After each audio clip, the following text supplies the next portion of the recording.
সকাল ৯টা নিউজে সবাইকে আমন্ত্রণ। সাথে আছে আমি নাফিস আব্দুল্লাহ। অন্তর্বর্তী সরকারের প্রধান উপদেষ্টা ডক্টর মোহাম্মদ ইউনূস বলেছেন, আগামী নির্বাচনে প্রবাসীদের ভোটাধিকার নিশ্চিতে কাজ করছে সরকার। জাতীয় অর্থনীতিতে প্রবাসীরা গুরুত্বপূর্ণ অবদান রাখছেন, তাদের অবদানের স্বীকৃতি দিতে হবে। মঙ্গলবার মালয়েশিয়ার রাজধানী কুয়ালালামপুরে প্রবাসী বাংলাদেশিদের সঙ্গে এক মতবিনিময় সভায় তিনি এসব কথা বলেন। এ সময় দেশের অর্থনীতিতে গুরুত্বপূর্ণ অবদান রাখায় মালয়েশিয়ার প্রবাসী বাংলাদেশিদের প্রতি তিনি কৃতজ্ঞতা জানান। প্রধান উপদেষ্টার উপপ্রেস সচিব আবুল কালাম আজাদ মজুমদার এসব তথ্য জানান। মতবিনিময় সভায় আরও উপস্থিত ছিলেন পররাষ্ট্র উপদেষ্টা মোহাম্মদ তৌহিদ হোসেন, প্রবাসী কল্যাণ ও বৈদেশিক কর্মসংস্থান উপদেষ্টা অধ্যাপক আসিফ নজরুল। সভায় বক্তৃতাকালে প্রধান উপদেষ্টা বলেন, আমরা দায়িত্ব নেওয়ার পর থেকে প্রবাসীদের সঙ্গে আলোচনা করতে, তাদের কথাগুলো শুনতে চেষ্টা করেছি। আপনাদের অনেক ন্যায্য অভিযোগ রয়েছে, আমরা এই সমস্যাগুলো সমাধানের জন্য ধারাবাহিকভাবে চেষ্টা করে যাচ্ছি, জটিলতা কমানোর চেষ্টা করে যাচ্ছি। প্রবাসীদের জন্য এবার ভোটাধিকার দিতে হবে, এবার তারা যেন ভোট দিতে পারে। এটা আমাদের একটা নতুন অভিজ্ঞতা হবে। আমরা যে যেখানে আছেন, আপনার যে যেখানে কর্মরত আছেন, সেখান থেকে আপনি যদি ভোটার হন, আপনার অন্য অনেক জিনিসের অভাব আছে, পাসপোর্ট রিনিউড হয় না বা কিছু একটা হয়েছে, কিন্তু ভোটার আপনি হবেন। ভোটার হবেন, এমন ভোট দিতে পারবেন। যতক্ষণ পর্যন্ত বাংলাদেশের নাগরিক, আপনি ভোট দিতে পারবেন। কাজেই সেটার ব্যবস্থা হয়েছে এবং ইলেকশন কমিশনের সঙ্গে আমাদের আলাদা আলোচনা হয়েছে। তারা আশ্বাস দিয়েছে যে তারা সমস্ত প্রস্তুতি দিচ্ছে যাতে এই ইলেকশনে যারা বাইরে আছেন, তারা প্রবাসী বাংলাদেশি যে যেখানে আছেন সেখান থেকে ভোট দিতে পারবে। কাজে আমরা এখন নির্বাচনের দিকে রওনা হয়েছি। আশা করি একটা সুন্দর নির্বাচন আমরা করতে পারবো, বাংলাদেশের একটা রূপান্তর হবে। জনগণের জীবনমান উন্নয়নের রাজনীতি বিএনপির আগামী দিনের নীতি হবে, এমন প্রতিশ্রুতি দিয়েছেন বিএনপির ভারপ্রাপ্ত চেয়ারম্যান তারেক রহমান। তিনি বলেন, আগামী নির্বাচনে ধানের শীষে ভোট দিন, দেশ গড়ার সুযোগ দিন। ভোট দিলে ধানের শীষে দেশ গড়ব মিলেমিশে। আগামী দিনে কর্মসংস্থানের রাজনীতি চালু করবে বিএনপি। মঙ্গলবার আন্তর্জাতিক যুব দিবসে বাংলাদেশ চীন মৈত্রী সম্মেলন কেন্দ্রে আয়োজিত আলোচনা সভায় ভার্চুয়ালি যুক্ত হয়ে এসব কথা বলেন তিনি। যুব সমাজের প্রত্যাশা ও বিএনপির পরিকল্পনায় আগামী বাংলাদেশ শীর্ষক আলোচনা সভা করে জাতীয়তাবাদী ছাত্র দল, যুবদল এবং স্বেচ্ছাসেবক দল। তারেক রহমান বলেন, জনগণ প্রচলিত রাজনীতির পরিবর্তন চাইছে। আকাঙ্ক্ষা পূরণের প্রতিশ্রুতি নয়, জনগণ প্রতিশ্রুতি বাস্তবায়ন চায়। তাই আগামী দিনে কর্মসংস্থানের রাজনীতি চালু করবে বিএনপি। দেশের সর্বস্তরের জনগণের কাছে আমার আহ্বান, আগামী নির্বাচনে ধানের শীষে ভোট দিন, দেশ গড়ার সুযোগ নিন। ভোট দিলে ধানের শীষে দেশ গড়ব মিলেমিশে। নিজের এবং পরিবারের সমৃদ্ধির জন্যই নয়, বরং প্রযুক্তিগত শিক্ষা অর্জনের মাধ্যমে বিশ্ব সমাজে নিজেদের গর্বিত অংশীদারিত্ব নিশ্চিত করার জন্য প্রযুক্তি নির্ভর দক্ষতার বিকল্প নেই। দেশে বিদেশের যে চলমান বাস্তবতা আমরা উপলব্ধি করার মাধ্যমে বিএনপি আগামী দিনের নীতি জনগণের জীবনযাত্রা, জীবন মান উন্নয়নের রাজনীতি। দেশে বিদেশে ব্যাপক হারে আমাদের দেশের মানুষের জন্য কর্মসংস্থান সৃষ্টি এবং নিরাপদ কর্ম পরিবেশ নিশ্চিত করা হচ্ছে আমাদের আগামী দিনের রাজনীতি। প্রযুক্তি এবং কারিগরি শিক্ষা ব্যবস্থা প্রণয়ন এবং তরুণ যুবশক্তিকে প্রযুক্তি নির্ভর করে দক্ষ জনশক্তিতে কিভাবে রূপান্তর করা যায়, এটি হবে আমাদের রাজনীতির অন্যতম আরেকটি মূল লক্ষ্য। মামলা দিয়ে ভয় দেখানো যাবে না বলে মন্তব্য করেছেন জাতীয় নাগরিক পার্টির উত্তরাঞ্চলের মুখ্য সংগঠক সার্জিস আলম। তিনি বলেছেন, আমার বিরুদ্ধে 10 কোটি টাকার মানহানির মামলা করা হয়েছে। এসব মামলা দিয়ে আমাদের ভয় দেখানো যাবে না। মঙ্গলবার সন্ধ্যায় আন্তর্জাতিক যুব দিবস উপলক্ষে এনসিপির যুব সংগঠন জাতীয় যুব শক্তি আয়োজিত জাতীয় যুব সম্মেলনে তিনি এই মন্তব্য করেন। বিএনপি নেতাদের সমালোচনা করে সার্জিস আলম বলেন, বিএনপি নেতা হাবিবুর রহমান ও ফজলুর রহমানের বক্তব্য শিক্ষার্থীদের আশাহত করে। আমরা বিশ্বাস করতে চাই তারা বিএনপির প্রতিনিধিত্ব করে না। এনসিপির নেতা আরও বলেন, আগে অ্যানি ভাইরা কারাগার থেকে বুক ফুলিয়ে কোর্টে হাজিরা দিতে আসতেন। আমরা তাদের সাহস দেখে অনুপ্রাণিত হয়েছিলাম। আজ আমি যদি বিএনপির কোনো নেতার বিরুদ্ধে অন্যায়ের বিরুদ্ধে সত্য কথা বলি, আমার নামে 10 কোটি টাকার মামলা করা হয়। আমরা স্তব্ধ থাকব না। আওয়ামী লীগ হোক, বিএনপি হোক কিংবা এনসিপি, আমরা ছাড় দেব না।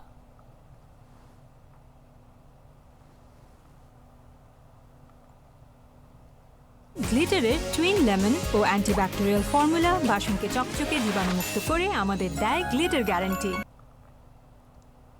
বিদেশে পাচার হওয়া 1000 কোটি টাকার 11টি এবং 200 কোটি টাকার 101টি ঘটনা চিহ্নিত করা হয়েছে বলে জানিয়েছেন অন্তর্বর্তী সরকারের অর্থ উপদেষ্টা ডক্টর সালেউদ্দিন আহমেদ। মঙ্গলবার সচিবালয়ে অর্থ মন্ত্রণালয়ের মাল্টিপারপাস হলে আয়োজিত এক সংবাদ সম্মেলনে তিনি এসব কথা বলেন। অর্থ উপদেষ্টা জানান, টাকা পাচারকারীরা অত্যন্ত চতুর এবং জটিল প্রক্রিয়ার মাধ্যমে অর্থ স্থানান্তর করে। টাকা পাচার যারা করে এবং যারা সাহায্য করে তারা আপনার চেয়ে অনেক বেশি বুদ্ধিমান। পাচার হওয়া টাকা ফেরত আনার জন্য লিগ্যাল ওয়েতে বা আইনি প্রক্রিয়ার পদক্ষেপ নিতে হবে।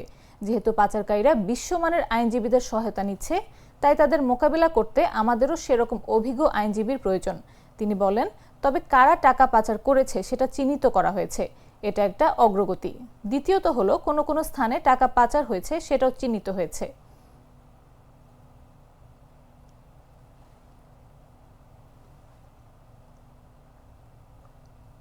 পাবনার ঈশ্বরদীতে পদ্মার পানি প্রতিদিন গড়ে 10 থেকে 15 সেন্টিমিটার করে বাড়ছে।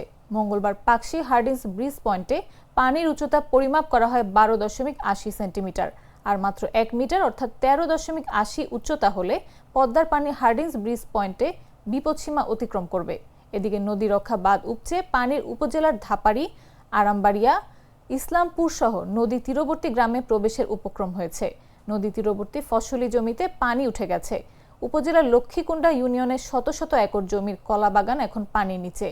এখানকার শাকসবজির জমিতে পানি উঠতে শুরু করেছে, ফলে এখানকার ফসল নষ্ট হতে শুরু করেছে। চরাঞ্চল পানিতে তলিয়ে যাওয়ায় গোখাদ্যের চরম সংকট দেখা দিয়েছে। চরে গোখাদ্যের অভাবে গবাদি পশু নিয়েও ভোগান্তি পোহাতে হচ্ছে। চরের গরু মহিষের বাথান ভেঙে গরু মহিষ নিয়ে সবাই চলে আসছেন।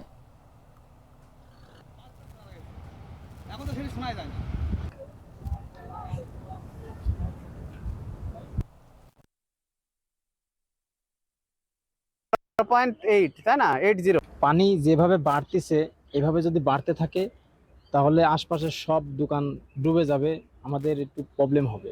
পানি বাড়ার কারণে আমরা দোকানপাট করতে পারছি না, গোছা টোসা নিয়ে আমরা চলে যাচ্ছি। এদিকেও পানি বাড়তেছে, এদিকেও পানি বাড়তেছে, বেড়াতে আসতে পারছে না, পানি রাস্তার ভিতর সব পানি হয়ে গেছে। আমরা পানি বাড়ছে জন্য আমরা পানিটা দেখতে আসলাম। পানি অনেক বাড়ছে। মোটরসাইকেলে এখানে ভিড়াইতাম, সেখানে আমাদের গাড়ি ওই পাশে রাখি আসা লাগতেছে। এই সাইডে রাস্তা আছে, এদিক দিয়ে অনেকে আসতেছে। অনেক পানি বাড়ছে, আরো পানি বাড়ার সম্ভাবনা রয়েছে। পুরাটাই পানি ভরে যেতে পারে এমন সম্ভাবনা রয়েছে। এখানকার পানির প্রতিদিনের উচ্চতা গড়ে প্রায় 10 থেকে 12 সেন্টিমিটার করে ক্রমাগত বাড়ছে। তো গত কালকে সকাল 9টায় ছিল 12.70 মিটার এবং আজকে 9টায় আছে 12.80।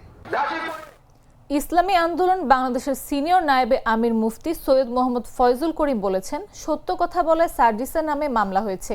এ ঘটনায় আমি বিস্মিত ও ব্যথিত। মঙ্গলবার বিকেলে ইসলামী আন্দোলন কিশোরগঞ্জ জেলা শাখা আয়োজিত গণসমাবেশে তিনি একথা বলেন। তিনি বলেন, আজ বিএনপির প্রতি করুণা হয়, যাদের আন্দোলনের ধারায় তোমরা মুক্ত হয়েছ, আজ তাদের বিরুদ্ধে মামলা দিলা। যদি সার্জিসরা না থাকতো তারেক রহমানের দেশে ফেরার স্বপ্ন দেখার সুযোগ হতো না। খালেদা জিয়া বিদেশে গিয়ে চিকিৎসা করাতে পারতেন না, আর খোলা আকাশের নিচে মুক্তভাবে রাজনীতি করার সুযোগও মিলত না। অথচ আজ সেই সার্জিস সত্য কথা বলার কারণে মামলার মুখে পড়ল। জনগণ বিএনপির এই ঔদ্ধত্য মেনে নেবে না।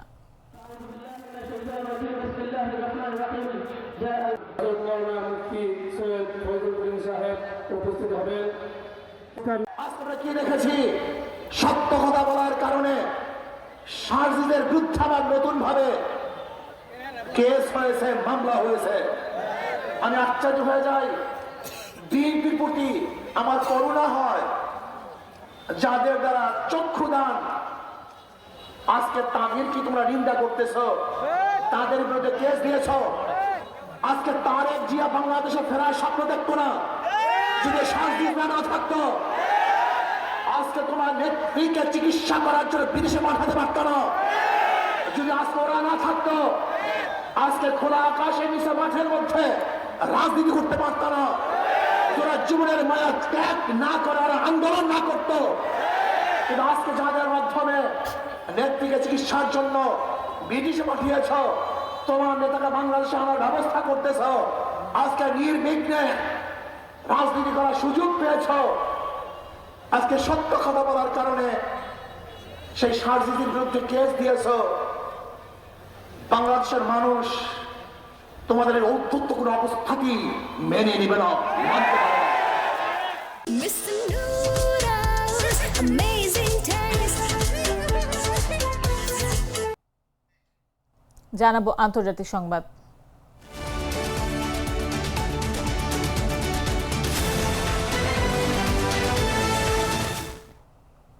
ভারত সিন্ধু নদীর পানি প্রবাহ রোধের যতই চেষ্টা করুক, পাকিস্তানের এক ফোঁটা পানিও কেড়ে নিতে পারবে না বলে মন্তব্য করেছেন দেশটির প্রধানমন্ত্রী শাহবাজ শরীফ। নয়াদিল্লিকে হুঁশিয়ারি দিয়ে তিনি বলেছেন, এমন কিছু করার চেষ্টা করলে কঠিন শিক্ষা দেবে পাকিস্তান। এবছরের এপ্রিল মাসে ভারত শাসিত জম্মু কাশ্মীরের পাহেলগামে সন্ত্রাসী হামলায় ২৬ জন নিহত হওয়ার ঘটনায় পাকিস্তানকে দায়ী করে ভারত এবং বহু পুরানো সিন্ধু পানি চুক্তি স্থগিত করার ঘোষণা দেয়।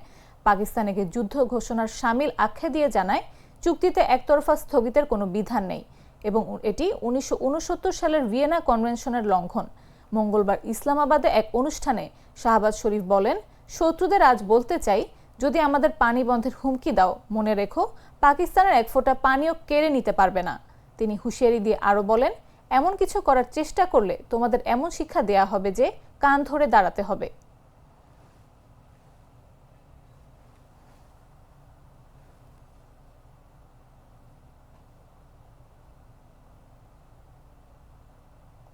দর্শক, এই ছিল এখনকার মতো। এতক্ষণ সাথে থাকার জন্য ধন্যবাদ সবাইকে।